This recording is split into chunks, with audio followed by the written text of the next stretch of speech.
അസ്സലാമലൈക്കും. ഞാനിപ്പോൾ കോഴിപ്പാടം അതുപോലെ കാഞ്ഞിരം കടയിലാണ്, പലക്കറി. അപ്പം നല്ല ബിസ്ക്കറ്റുകളും നല്ല പലക്കറിയെല്ലാം ഉണ്ട്. അപ്പോൾ അതിൻ്റെ ഉള്ളിൽ കയറി ജസ്റ്റ് ഒന്ന് കയറി നോക്കുക എന്നുള്ളൂ. ഉള്ളിൽ നല്ല സെറ്റപ്പാണ്. അപ്പോൾ ഡാൽഡ, നെയ്യ്, പിന്നെ പഞ്ചസാര, ഓയിലെണ്ണ, പിന്നെ എണ്ണ പാക്കറ്റ് എല്ലാം ഉണ്ട്. അപ്പോൾ അവൈലബിളാണ് വീട് കാണുന്നത്.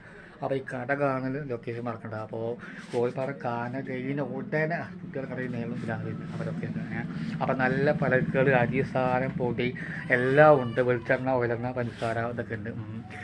അപ്പോൾ അടുത്ത വീഡിയോ കാണാം. അപ്പോൾ ഈ വീഡിയോ ലൊക്കേഷൻ വരുന്നത് പറയാം. അപ്പോൾ പള്ളി എന്തൊക്കെയാണ് പലക്കറി അത് പറഞ്ഞു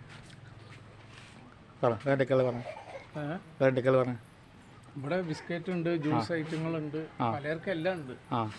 ഉണ്ട്, എണ്ണ, വെളിച്ചെണ്ണ, എല്ലാ സാധനങ്ങളും ഉണ്ട്. വീട്ടിലുള്ള എല്ലാ സാധനങ്ങളും. ഇത് എത്ര കൊല്ലമായി എത്ര കൊല്ലമായി? ഇപ്പൊ 2 മാസം ആയില്ലേ? കച്ചവടം കുഴപ്പമില്ല പോലെ. എപ്പോഴാണ് വില കുറച്ചായി കുറച്ചായിട്ടില്ലേ? പിന്നെ ഡാൽഡ ഉണ്ടാവുന്നില്ലേ? അരിസാരം എല്ലാവരും നമ്മളിപ്പോ എല്ലാം ഉണ്ട്. അപ്പോൾ എല്ലാവരും എന്താ പർച്ചേസ് ചെയ്യുക. അപ്പോൾ ലൊക്കേഷൻ പറഞ്ഞില്ല. അപ്പോൾ കോഴിപ്പാടം കാന ഇതിൻ്റെ ഉള്ളിലാണ് കട വരുന്നത്.